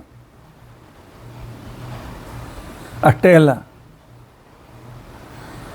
ನಿನ್ನ ತಂದೆಗೂ ನಿನ್ನ ಮಾವನಿಗೂ ಆನಂತರ ನಿನ್ನ ತಂದೆಗೂ ನಿನಗೂ 100 ಜನ ಮಕ್ಕಳು ಹುಡ್ತಾರೆ, ಚಿಂತೆ ಮಾಡಬೇಡ. ಈ ರೀತಿಯಾಗಿ ಸಾವಿತ್ರಿಗೆ ಸತ್ಯವಾನನ ಜೀವನವನ್ನು ಕೊಟ್ಟು ಯಮಧರ್ಮರಾಜ ವಾಪಸ್ ಹೋಗ್ಬಿಟ್ಟ. ಇಲ್ಲಿ ಗೆದ್ದವರಾರು? ಸಾವಿತ್ರಿ ಗೆದ್ಲೆ? ಸತ್ಯವಾನನು ಗೆದ್ನೆ? ಅಥವಾ ಇಂಥ ಸಾಧ್ವಿಯ ಮನಸ್ಸನ್ನು ಪೂರೈಸಿ ಅವಳ ಮನಸ್ಸಿನಂತೆ ವರವನ್ನು ಕೊಟ್ಟು ಯಮಧರ್ಮರಾಜ ಗೆದ್ನೆ? ಗೆದ್ದವರು ಯಾರು? ಗೆದ್ದವರು 3 ಜನ ಗೆದ್ದವರಲ್ಲ. ಗೆದ್ದಿತು ಅವರು ಮಾಡುವ ಧರ್ಮ. ಯಾವಾಗಲೂ ಧರ್ಮವು ರಕ್ಷಿತ ಅಲ್ಲೇನು? ಧರ್ಮದ ವಿಜಯ ಎಲ್ಲಿ ಆಗ್ತದೆ ಅಲ್ಲಿ ಎಲ್ಲೂ ಸುಖವೇ. ಇಲ್ಲಿದು ವ್ಯಕ್ತಿ ವಿಜಯವಲ್ಲ, ಕೇವಲ ಸಾವಿತ್ರಿಯ ವಿಜಯವಲ್ಲ, ಪ್ರಾಣ ಪುನಃ ಪಡೆದ ಸತ್ಯವಾನನ ವಿಜಯವೂ ಅಲ್ಲ, ವರಕೊಟ್ಟ ಯಮಧರ್ಮರಾಜನ ವರವೂ ಅಲ್ಲ. ಯಮಧರ್ಮರಾಜ ವರ ಕೊಡುವುದಕ್ಕೋಸ್ಕರ ಅವನನ್ನು ರೀತಿಯಾಗಿರ್ತಕ್ಕಂಥ ಪ್ರವೃತ್ತನನ್ನಾಗಿ ಮಾಡಿದ ಸಾವಿತ್ರಿಯ ಧರ್ಮಾಚರಣೆ, ಸಾವಿತ್ರಿಯ ಸಾಧನ, ಸಾವಿತ್ರಿ ಮಾಡಿರ್ತಕ್ಕಂಥ ತಪಸ್ಸು. ನಾವು ದೇವರ ಹತ್ರ ತಕರಾರು ಮಾಡ್ತಾ ಇರ್ತೇವೆ. ದೇವ್ರು ನಮಗೆ ಕೊಟ್ಟಿಲ್ಲ, ಏನು ಕೊಟ್ಟಿಲ್ಲ, ಏನು ದೇವರು ಹಿಂಗೆ ಮಾಡಿದ್ದು, ಹೇಗೆ ಮಾಡಿದ್ದು, ತಪಸ್ಸು ಎಷ್ಟು ಮಾಡಿದ್ದೇವೆ ಹೇಳಿ, ಎಷ್ಟು ಧರ್ಮ ಮಾಡಿದ್ದೇವೆ ಹೇಳಿ, ಏನೂ ಮಾಡದೆ ದೇವ್ರು ಕೊಟ್ಟಿಲ್ಲ ಅಂದರೆ ಯಾಕೆ ಕೊಡಬೇಕು ಅವನು? ನಮ್ಮ ಧರ್ಮ ಏನಿದೆ ಅಂತ ಅನ್ನೋದನ್ನು ನಾವು ತಿಳಿದುಕೊಳ್ಬೇಕು. ನಾವು ಧರ್ಮಾಚರಣೆ ಮಾಡಬೇಕಾದ್ರೆ ಯಾವ ಗುಣ ನನ್ನಲ್ಲಿ ಇರಬೇಕು ಅಂತ ಅನ್ನೋದನ್ನು ತಿಳಿದುಕೊಳ್ಬೇಕು. ಆ ಗುಣಗಳನ್ನು ನನ್ನಲ್ಲಿ ತಂದುಕೊಳ್ಬೇಕು, ಪ್ರಾಕ್ಟೀಸಿಗೆ ತರಬೇಕು, ಜೀವನದಲ್ಲಿ ಅವುಗಳನ್ನು ಪ್ರಯೋಗವನ್ನು ಮಾಡಬೇಕು. ಸುಮ್ಮನೆ ಗೊತ್ತಿದ್ದರೆ ನಡೆಯೋದಿಲ್ಲ. ಗೊತ್ತಿದ್ದರೆ ನಾವು ದುರ್ಯೋಧನಂತೆ ಜಾನಾಮಿ ಧರ್ಮಂ ನಚಮೇ ಪ್ರವೃತ್ತಿ, ಅಪ್ಪನಿಗೆ ಹೇಳ್ದ, ನನಗೆಲ್ಲ ಧರ್ಮ ಗೊತ್ತಿದೆ, ಅದನ್ನು ಮಾಡಲಿಕ್ಕೊಂದು ಮನಸ್ಸಿಲ್ಲ, ನನಗೇನು ಧರ್ಮೋಪದೇಶ ಮಾಡಬೇಡ ಅಂತ ಹೇಳ್ದ. ನಮಗೆ ಧರ್ಮ ಗೊತ್ತಿದೆ, ಮಾಡುವ ಮನಸ್ಸಿಲ್ಲ, ನಮಗೂ ದುರ್ಯೋಧನಿಗೂ ಅಂತರ ಏನು? ಈ ಕಡೆಗೆ ಸತ್ಯವಾನ್ ಜಾಗೃತನಾಗಿದ್ದಾನೆ, ಎತ್ಕೊಂಡು ಕುಳಿತುಕೊಂಡಿದ್ದಾನೆ. ಅಷ್ಟರಲ್ಲಿ ಸಾವಿತ್ರಿಯು ಅಲ್ಲಿಗೆ ಬಂದಿದ್ದಾಳೆ.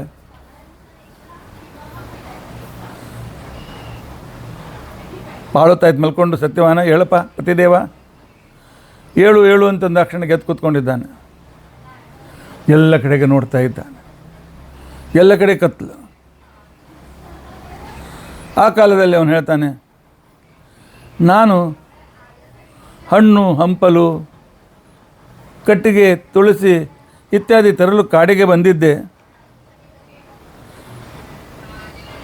ಕಟ್ಟಿಗೆ ಬಡಿಯುವಾಗ ನನಗೆ ತಲೆನೋವು ಪ್ರಾರಂಭ ಆಯಿತು. ನಿನ್ನ ತೊಡೆ ಮೇಲೆ ಮಲ್ಕೊಂಡೆ. ಸಾವಿತ್ರಿ, ಅದ್ಭುತ ಕನಸನ್ನು ಕಂಡೆ. ಏನು ಕನಸು ಅಂತ ತಿಳ್ಕೊಂಡಂತಂದರೆ, ಯಾವನೋ ಒಬ್ಬ ಕಪ್ಪು ಮನುಷ್ಯ ನನ್ನನ್ನು ಕರೆದುಕೊಂಡು ಹೋಗ್ತಾ ಇದ್ದ. ಹಿಂದಿನಿಂದ ಯಾರದೋ ಮಾತುಗಳು ಕೇಳಿಸ್ತಿತ್ತು. ಆ ಮಾತು ಸ್ವಲ್ಪ ನಿನ್ನ ಮಾತನಂತೆ ಇದ್ದು. ಆದರೆ ಮತ್ತೆ ತಿರುಗಿ ನಾನು ವಾಪಸ್ ಬಂದುಬಿಟ್ಟೆ. ಹಾಗಾದರೆ ನನ್ನನ್ನು ಇಲ್ಲಿ ಕರ್ಕೊಂಡು ಬಂದವರು ಯಾರು? ಮತ್ತೊಬ್ಬರು ಹಾಗಾದ್ರೆ, ಏನ್ರಿ ನನ್ನ ತಪಸ್ಸು, ನಾನು ನಿಮ್ಮನ್ನು ತಿರುಗಿ ಜೀವಂತ ಮಾಡೀನಿ ಅಂತೇಳಿ ಕಾಲರ್ ಟೈಟ್ ಮಾಡ್ತಾಯಿದ್ರು. ಸಾವಿತ್ರಿ ಮಾತು ಕೇಳಿ ಸಾವಿತ್ರಿ ಹೇಳ್ತಾಳೆ, ನಮ್ಮ ಪತಿದೇವ ಭಾಳ ಲೇಟ್ ಆಗಿದೆ, ವಿಳಂಬ ಆಗಿದೆ, ನಾಳೆ ನಾಡಿದ್ದು ಆರಾಮಾಗಿ ಕೂತ್ಕೊಂಡಾಗ ವಿಚಾರ ಮಾಡೋಣ.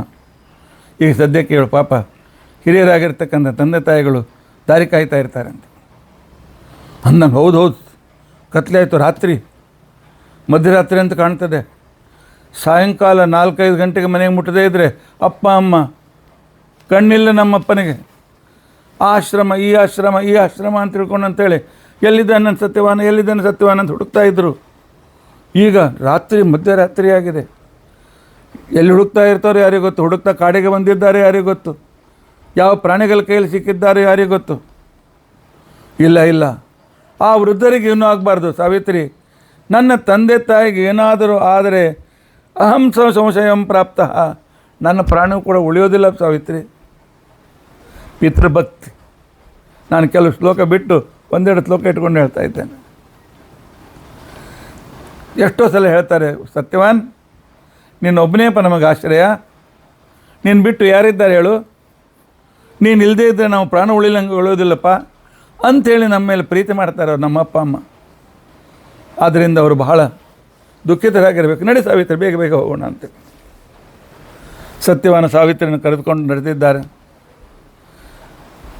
ಆ ನಂತರ ಆ ಕಾಲಕ್ಕೆ ಯದಿ ಮೇಸ್ತಿ ತಪಸ್ತಪ್ತಂ, ಆಗ ತಂದೆ ತಾಯಿಗಳ ಬಗ್ಗೆ ಚಿಂತೆ ಮಾಡಿ ಕಣ್ಣೀರು ಹಾಕ್ತಾ ಇರ್ತಕ್ಕಂಥ ಗಂಡನ ಕಣ್ಣೀರನ್ನು ಒರೆಸಿದ್ದಾಳೆ.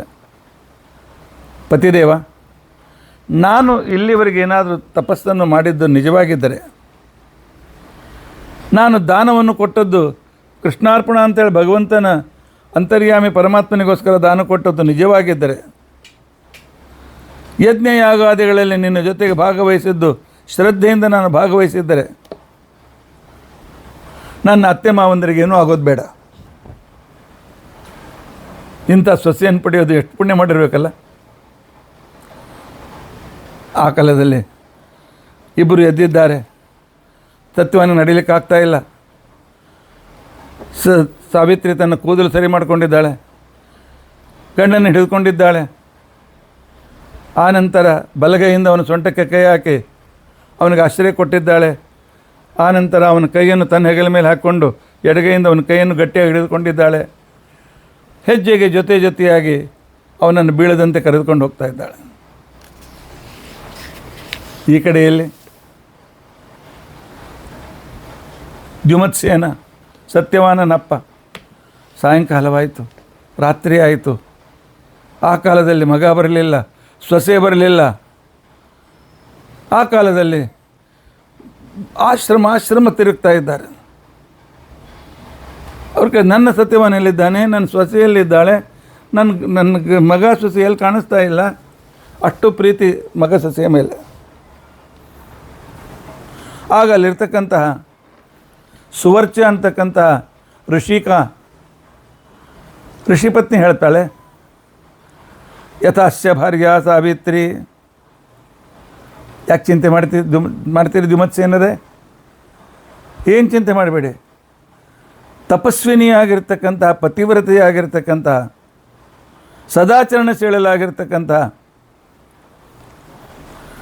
ಸಾವಿತ್ರಿ ಸತ್ಯವಾನನ ಜೊತೆಗಿದ್ದಾಳೆ ಅಂದಮೇಲೆ ಅವನ ಜೀವಿತ ಇದ್ದಾನೆ. ಚಿಂತನೆ ಮಾಡುವ ಕಾರಣವೇ ಇಲ್ಲ. ಯಾಕೆ? ಹೆಣ್ಣು ಮಕ್ಕಳು ತಮ್ಮ ಪುಣ್ಯದಿಂದ ಗಂಡನ ಆಯುಷ್ಯವನ್ನು ಹೆಚ್ಚು ಮಾಡ್ತಾರೆ, ಗಂಡನ ಅಪಮೃತ್ಯುವನ್ನು ದೂರ ಮಾಡ್ತಾರೆ, ಗಂಡನ ಪುಣ್ಯವನ್ನು ಹೆಚ್ಚಿಸ್ತಾರೆ. ಆದ್ದರಿಂದಾಗಿ ಚಿಂತೆ ಮಾಡುವ ಕಾರಣವಿಲ್ಲ ಅಂತ ತಿಳ್ಕೊಂಡಂತೆ. ಅಲ್ಲಿರ್ತಕ್ಕಂಥ ಗೌತಮ ಋಷಿಗಳು ಹೇಳ್ತಾರೆ, ನಾನು ಶಾಸ್ತ್ರ ಓದದ್ದು ನಿಜವಾಗಿದ್ದರೆ, ನಾನು ಧರ್ಮ ಮಾಡಿದ್ದು ನಿಜವಾಗಿದ್ದರೆ, ನಾನು ಒಳ್ಳೆ ವೇದಾದಿಗಳನ್ನು ಅಧ್ಯಯನ ಮಾಡಿದ್ದು ನಿಜವಾಗಿದ್ದರೆ ನನ್ನ ಪುಣ್ಯಧಾರೆ ಕೊಡ್ತೇನೆ. ದ್ಯುಮತ್ಸೇನರೇ, ಸತ್ಯವಾನ್ ಜೀವಿತನಾಗಿರಲಿ, ಅವರು ಬೇಗನೆ ಬರಲಿ, ನನ್ನ ತಪಸ್ಸಿನಿಂದ ನಾನು ಈ ರೀತಿಯಾಗಿ ಬಯಸ್ತಾ ಇದ್ದೇನೆ ಅಂತ ಹೇಳ್ತಾನೆ.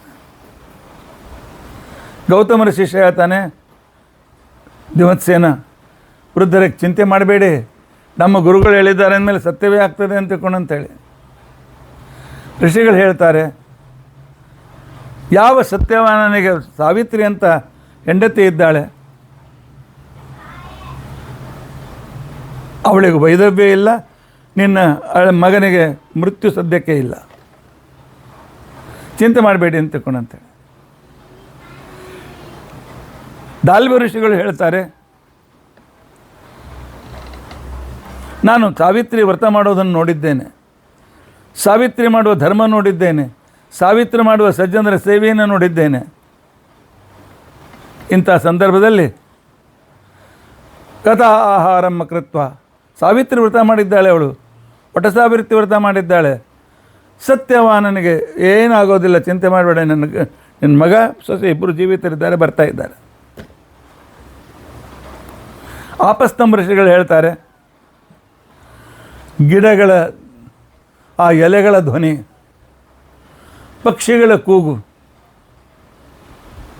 ಆನಂತರ ಬರ್ತಕ್ಕಂಥ ತಂಪಾದ ಗಾಳಿ, ಇವೆಲ್ಲ ನನಗೆ ಹೇಳ್ತಾ ಇವೆ ಸತ್ಯವಾನ ಜೀವಿತನಿದ್ದಾನೆ, ಸಾವಿತ್ರಿ ಜೊತೆಗೆ ಬರ್ತಾ ಇದ್ದಾನೆ. ದೌಮ್ಯರು ಹೇಳ್ತಾರೆ,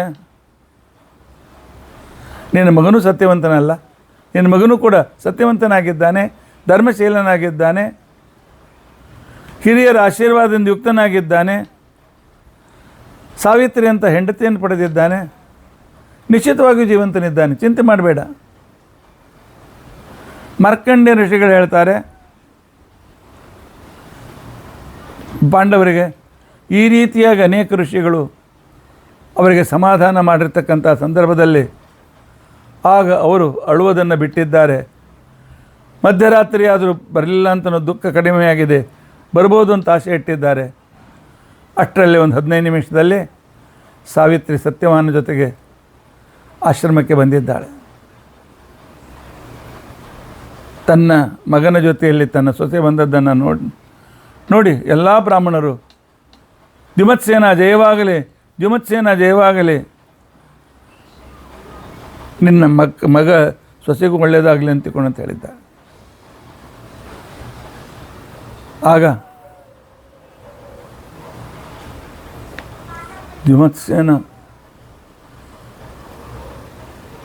ಸತ್ಯವಾನ್, ಸಾವಿತ್ರಿ ನೀ ನನ್ನ ಮಗನೇ, ನನ್ನ ಮಗಳೇ. ಯಾಕೆ ದಿವಸ ಕಣ್ಣೇ ಇರಲಿಲ್ಲ, ಸಾವಿತ್ರಿ ವರದಿಂದ ಕಣ್ಣು ಬಂದಿದೆ. ಸಮಾಗನೆ ಚಕ್ಷುಷಶ್ಚಾತ್ಮನೋ ಲಾಭಾತ್, ಅದ್ಭುತವಾಗಿರ್ತಕ್ಕಂಥ ರೀತಿಯಲ್ಲಿ ಅನಂತಪಟ್ಟು ತನ್ನ ಮಗನನ್ನು ಅಪ್ಪಿಕೊಂಡಿದ್ದಾನೆ, ಸಾವಿತ್ರಿಗೆ ಆಶೀರ್ವಾದ ಮಾಡಿದ್ದಾನೆ.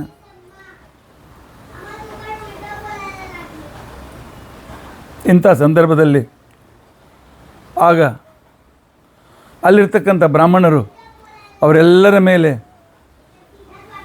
ಆಶೀರ್ವಾದ ಮಾಡಿದ್ದಾರೆ. ಆಗ ಸಾವಿತ್ರಿಯವರ ಆಶೀರ್ವಾದವನ್ನು ತೆಗೆದುಕೊಂಡಿದ್ದಾಳೆ. ಆಗ ಸತ್ಯವಾನನಿಗೆ ಕೇಳ್ತಾರೆ, ಸತ್ಯವಾನ, ನಿನ್ನ ಅಪ್ಪ ಅಮ್ಮ ಎಷ್ಟು ದುಃಖಿತರಾಗಿದ್ದರು, ನಿನ್ನ ಪ್ರಾಣ ಹೋಗಿದೆ ಅಂತೇಳಿ ಪ್ರಾಣ ಕೊಡ್ಲಿಕ್ಕೆ ತಯಾರಾಗಿದ್ರಪ್ಪ, ಯಾಕೆ ಎಷ್ಟು ಲಿಬೇಲ್ ಮಾಡಿದೆ? ಈಗಾಗಲೇ ರಾತ್ರಿ ಮಧ್ಯರಾತ್ರಿ 12 ಗಂಟೆ ಮೇಲೆ ಆಗಿದೆ. 3ನೇ ರಾತ್ರಿ ಭಾಗ ಪ್ರಾರಂಭವಾಗಿದೆ. 6ರಿಂದ 10, 10ರಿಂದ 12, 2 ಭಾಗ, 12 ನಂತರ 3ನೇ ಭಾಗ. ಯಾಕೆ ಬೇಗ ಬರಲಿಲ್ಲ? ಸತ್ಯವಾನ್ ಹೇಳ್ತಾನೆ, ಹೌದು, ನಾನು ಹೋಗಿದ್ದೆ. ಕಟ್ಟಿಗೆ ಹೊಡೆಯುವಾಗ ನನ್ನ ಅತ್ಯಂತ ಶಿರೋವೇದನೆ ಪ್ರಾರಂಭವಾಯಿತು. ಕೆಳಗಿಳಿದು ನಾನು ನನ್ನ ಸಾವಿತ್ರಿಯ ತೊಡೆ ಮೇಲೆ ತಲೆ ಇಟ್ಕೊಂಡು ಮಲ್ಕೊಂಡಿದ್ದೆ. ಆದ್ದರಿಂದಾಗಿ ನನಗೆ ಸಾಯಂಕಾಲ ಆದದ್ದು ಗೊತ್ತಾಗಲಿಲ್ಲ, ರಾತ್ರಿ ಆಗಿದ್ದು ಗೊತ್ತಾಗಿಲ್ಲ. ಆದ್ದರಿಂದಾಗಿ ನಾನು ವಿಳಂಬವಾಗಿ ಬರಬೇಕಾಯಿತು ಅಂತ ತಿಳ್ಕೊಂಡಂತೆ.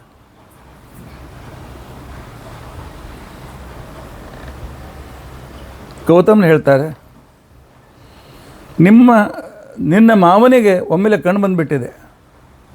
ನಿನ್ನ ಗಂಡನನ್ನು ನೋಡಿದರೆ ಮೊದಲಕ್ಕಿಂತಲೂ ತೇಜಸ್ವಿ ಯಾಕೆ ಕಾಣ್ತಾ ಇದ್ದಾನೆ?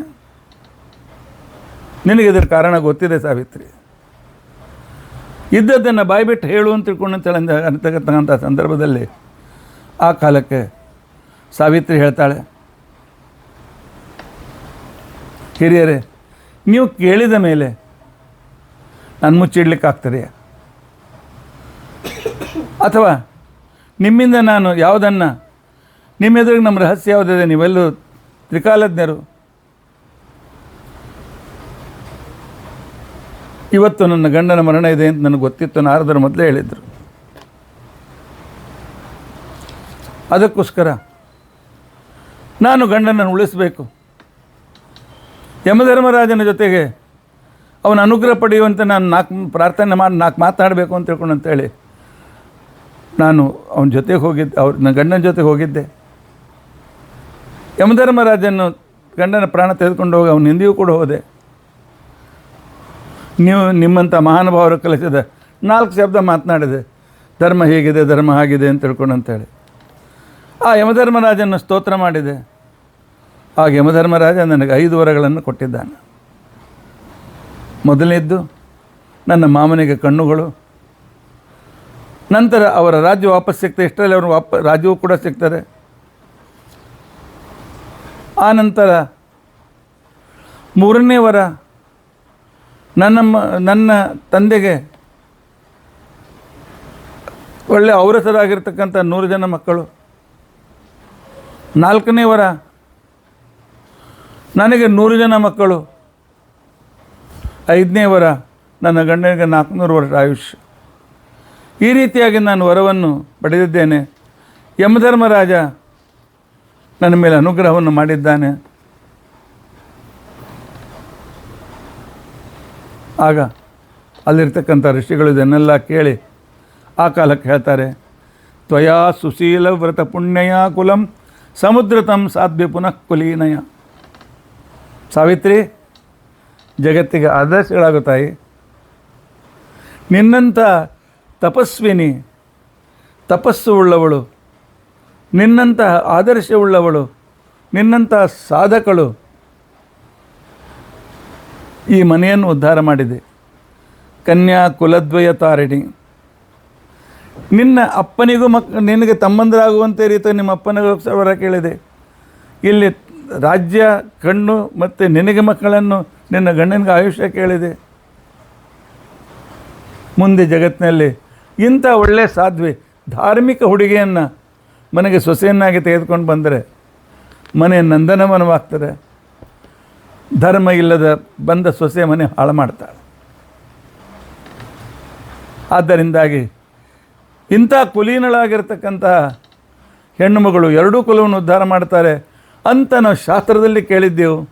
ಸಾವಿತ್ರಿ ಇದನ್ನು ಅನ್ವರ್ಥಕವಾಗಿ ಮಾಡಿ ತೋರಿಸಿದೆ ಅಂತ ತಿಳ್ಕೊಂಡು ಅಂತ ಹೇಳಿ ಎಲ್ಲ ಋಷಿಗಳು ಆಶೀರ್ವಾದ ಮಾಡಿದ್ದಾರೆ.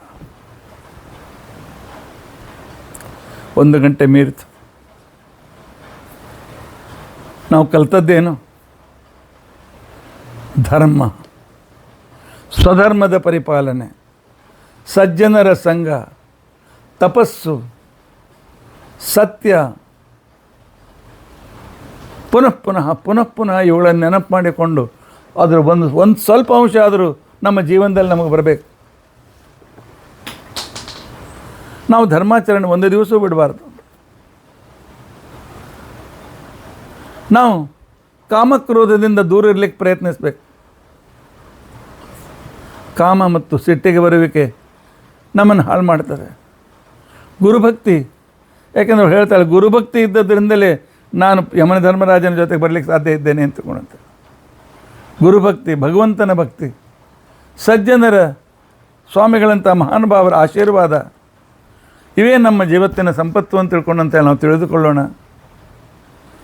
ಯಾವಾಗಲೂ ನಾವು ಮಾಡಿದ ಧರ್ಮ ಗೆಲ್ತದೆ. ಧರ್ಮ ಮಾಡದೇ ಇದ್ದರೆ ನಾವು ಸೋಲೋದು ನಿಶ್ಚಿತ. ಇದನ್ನು ಅರ್ಥ ಮಾಡಿಕೊಳ್ಳೋಣ. ನಮ್ಮ ಧರ್ಮದ ಪ್ರಮುಖ ಸಿದ್ಧಾಂತಗಳನ್ನು ತಿಳಿದುಕೊಂಡು ಯಾವುದು ಧರ್ಮ ಅಂತ ಅನ್ನೋದನ್ನು ಅರ್ಥ ಮಾಡಿಕೊಂಡು ಅದನ್ನು ಜೀವನದಲ್ಲಿ ತರಲಿಕ್ಕೆ ಪ್ರಯತ್ನಿಸೋಣ. ಇತಿ ಅದ್ಯ ಕಥಾ ಪ್ರಸಕ್ತಿ.